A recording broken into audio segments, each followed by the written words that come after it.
تو انہوں نے مجھ سے بتایا کہ اسد صاحب ہماری اس بک شاپ میں اوپر کے حصے میں چوہوں نے کئی کتابوں کو کتر کر کھا لیا۔ میں سوچ رہا تھا کہ یہاں تو قرآن کریم بھی ہے۔ انہوں نے کہا کہ مگر ہر کتاب کو چوہوں نے کتر دیا، اور جہاں پر قرآن کریم رکھی ہوئی تھی چوہوں نے وہاں ہاتھ نہیں لگائے۔ تو میرے عزیز دوستوں اور بزرگوں، یہ اللہ کا لازوال کلام، اور مجھے جنید بغدادی رضی اللہ تعالیٰ عنہ کو واقعہ یاد آ رہا ہے کہ جنید بغدادی نے اپنے کسی شاگرد سے کہا تھا کہ میں تم کو ایک صندوق دے رہا ہوں، اس کو لے جا کر دریائے دجلہ میں اس کو بہا دینا اور کھول کر نہیں دیکھنا۔ تو آپ کا مرید تھا وہ، اور کامل مرید وہی ہوتا ہے جو اپنی شیخ کی بات کو سنتا ہے اور راز کو اپنے پاس رکھ لیتا ہے۔ تو خیر جب وہ صندوق کو پانی میں چھوڑتے تو پانی نے راستہ بنایا اس صندوق کے لیے، اور پھر وہ صندوق پانی میں چلا گیا۔ وہ تعجب کر رہے تھے کہ پانی میں طوفان ہے، لہریں ہیں، اور پانی راستہ دے دیا۔ بعد میں اپنے پیر و مرشد سے آ کر پوچھے تو جنید بغدادی نے کہا کہ میں نے ایک کتاب لکھی تھی، 12 سال میں نے اس کتاب تصوف کے رموز اور اثرات پر کتاب لکھی، پھر 12 سال میں نے اس کو چیک کیا کہ کہیں کوئی بات شریعت کے خلاف تو نہیں ہے، پھر 12 سال میں یہ سوچتا رہا کہ کیا اس کو عوام میں لاؤں یا نہیں لاؤں۔ پھر میرے دل میں خیال آیا کہ جب اللہ کا کلام ہمارے درمیان میں موجود ہے، میری اس کتاب کی ضرورت نہیں۔ یہ جنید بغدادی نے لکھا۔ تو الحمدللہ ہمارے درمیان میں 33 حفاظ اکرام ہمارے درمیان میں ہے۔ اللہ سے میری دعا ہے کہ اللہ سبحانہ و تعالی مدرسے عمومیہ اور مدرسے فاروقیہ میں اللہ اس کو آباد رکھے، اس میں اللہ خوب اپنی برکتوں کو نبی کریم صلی اللہ علیہ وسلم کے صدقے طفیل میں نازل فرمائے، اور جو یہاں کے علماء ہیں اللہ سبحانہ و تعالیٰ ان کی حفاظت فرمائے، اللہ سبحانہ و تعالیٰ ان کی خدمات کو قبول فرمائے۔ علم ایک لازوال چیز ہے، اور جیسا کہ شیر خدا حضرت علی نے فرمایا کہ علم مال سے بہتر ہے۔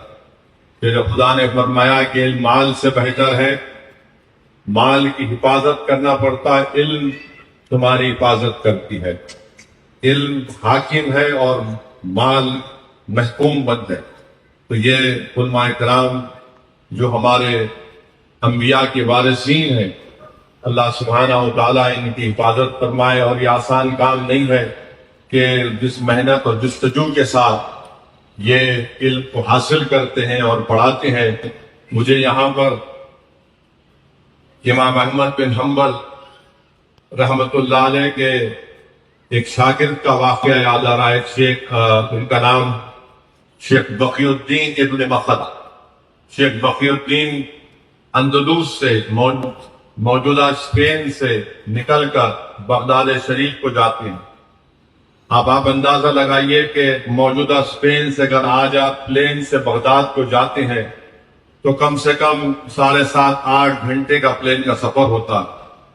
اس زمانے میں شیخ بقی الدین رحمت اللہ علیہ کشتی سے نکلے اندلسیا سے، طوفان آیا اور بغداد جانے کے بجائے کسی اور ملک میں ایک جزیرے پر پہنچ گئے۔ پھر وہاں سے کشتی لیے، انہوں نے لکھا کہ اس جزیرے پر میرے پاس پیسے ختم ہو گئے، میں پتے کھا کر زندگی گزارا، اور مقصد ایک ہی تھا کہ امام احمد بن حنبل کے مدرسے میں جا کر اللہ کے رسول صلی اللہ علیہ وسلم کی حدیث شریف کا علم سیکھوں۔ پھر بڑی مشکلات سے بغداد شریف پہنچے، اور جب بغداد کی جامع مسجد پہنچے تو وہاں پر جا کر لوگوں سے پوچھا کہ امام احمد بن حنبل کا مدرسہ کہاں ہے؟ تو بغداد کی جامع مسجد کے لوگوں نے کہا کہ وہاں کیوں جانا چاہتے آپ؟ تو انہوں نے فرمایا کہ میں اندلوسیا سے، اسپین سے آیا ہوں۔ تو کسی نے کہا کہ بادشاہ وقت، اس وقت فرقہ معتزلہ کا بڑا اثر تھا، انہوں نے امام احمد بن حنبل کو نظر بند کر کے رکھ دیا، ان کا مدرسہ بھی بند ہے۔ وہ بڑے پریشان ہوئے کہ نہ پیسے ہیں نہ رہنے کی جگہ ہے، اور میں بغداد کو پہنچ چکا ہوں۔ تو خیر کسی سے پوچھے کہ بتاؤ بغداد میں امام احمد بن حنبل کا گھر کہاں ہے؟ تو خوف کا ماحول تھا، ڈر کا ماحول تھا. جو بادشاہ تھا ظالم تھا، جس طرح آج ہمارے ملک میں حکمران ہے، تو انہوں نے کہا کہ بھائی کم سے کم اگر اشارے سے نہیں بتا سکتے تو آنکھ سے اشارہ کر کے بتا دو کہ یہ گھر امام احمد بن حنبل کا ہے. تو لوگوں نے کہا تم وہاں بھی جاؤ گے تو بادشاہ یا وقت تم کو پکڑ لے گا، جیل میں ڈال دے گا. تو سمجھ میں نہیں آیا کیا کرنا، تو آخر میں وہ یہ فیصلہ کر لیتے ہیں کہ میں فقیر بن کر جاؤں گا، اور اپنے کپڑے پھاڑ لیتے ہیں، بالوں کو بکھیر لیتے ہیں، اور امام احمد بن حنبل کے گھر پر جا کر کہتے ہیں کہ اللہ کے نام پر مجھے اجر دے دو. امام احمد بن حنبل کے گھر کے پاس پکارتے ہیں، امام احمد بن حنبل نکل کر اس میں کچھ پیسے ڈالتے ہیں، تو کہتے ہیں کہ امام آپ کا نورانی چہرہ دیکھنے آیا ہوں، اور صرف اسی پر اکتفا نہیں کروں گا، میں اندلسیہ سے آیا ہوں، حدیث شریف سیکھنے آیا ہوں، آپ مجھے علم سکھا دیجیے. امام احمد بن حنبل کہتے ہیں کہ ظالم بادشاہ نے مجھے نظر بند کر دیا، تم کیسے حدیث شریف سیکھو گے؟ شیخ بخی الدین کہتے ہیں کہ میں روز فقیر بن کر بھکاری بن کر آؤں گا، آپ رسول اللہ صلی اللہ علیہ وسلم حدیث شریف مجھے پڑھ کر سکھا دیجیے. تو 2 سال تک شیخ بقی الدین رحمت اللہ علیہ فقیر بن کر امام احمد بن حنبل کے گھر پر پہنچتے اور پکارتے کہ اللہ کے نام کا اجر دے دو امام. وہ حدیث شریف امام احمد بن حنبل فرماتے، یہ اپنے آستین سے ایک کاغذ نکال کر اس پر حدیث شریف لکھتے، تو لکھا گیا کہ 300 احادیث شیخ بقی الدین رحمت اللہ علیہ نے حدیث شریف لکھی. ایک وقت آیا اللہ نے ظالم کا خاتمہ کیا، اور جب امام احمد بن حنبل نے اپنے مدرسہ کھولا تو ہمیشہ امام احمد بن حنبل انتظار کرتے شیخ بقی الدین کا، اور یہ فرماتے کہ میں نے سب کو علم سکھایا مگر میرے پاس جو فیض تھا میں نے شیخ بقی الدین کو دے دیا. تو میرے عزیز دوستوں اور بزرگوں، علم بہت بڑی چیز ہے، اور یہ علماء کرام ہے. آپ ان کی شان دیکھیے کہ اقتدار کسی سے چھینا جا سکتا ہے مگر علم نہیں چھینا جا سکتا.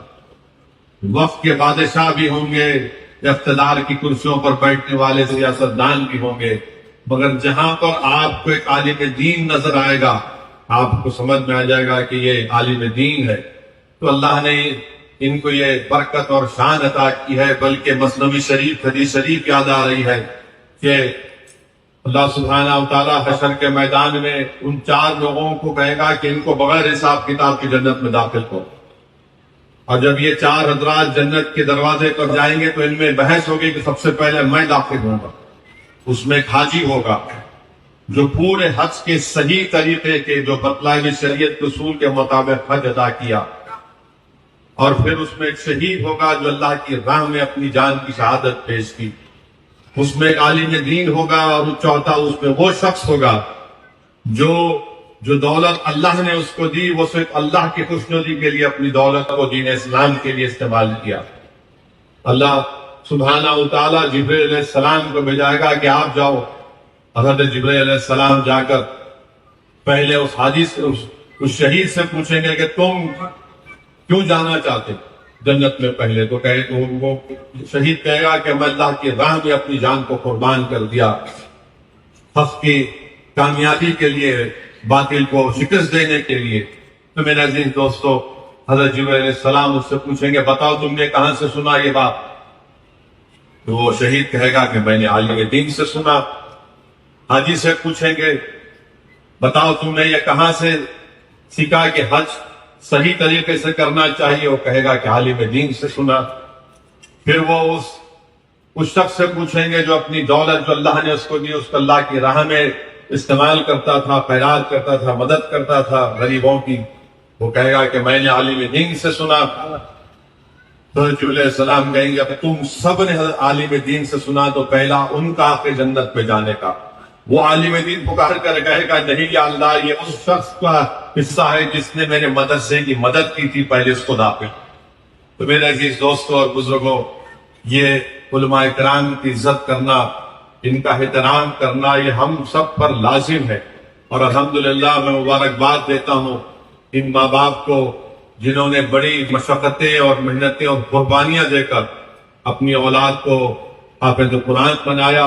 حضرت علی رضی اللہ تعالیٰ عنہ سے روایت ہے کہ اللہ کے رسول صلی اللہ علیہ وسلم نے ارشاد فرمایا اپنی اولاد کو 3 چیزیں سکھاؤ، ایک اللہ کے رسول سے محبت، دوسرا اہل بیت سے محبت، اور تیسرا ان کو قرآن پڑھاؤ، اس لیے کہ وہ جو قرآن کے حاملین ہوں گے اس دن اللہ کے سائے میں رہیں گے، جس دن کسی کا سایہ نہیں ہوگا سوائے اللہ سبحانہ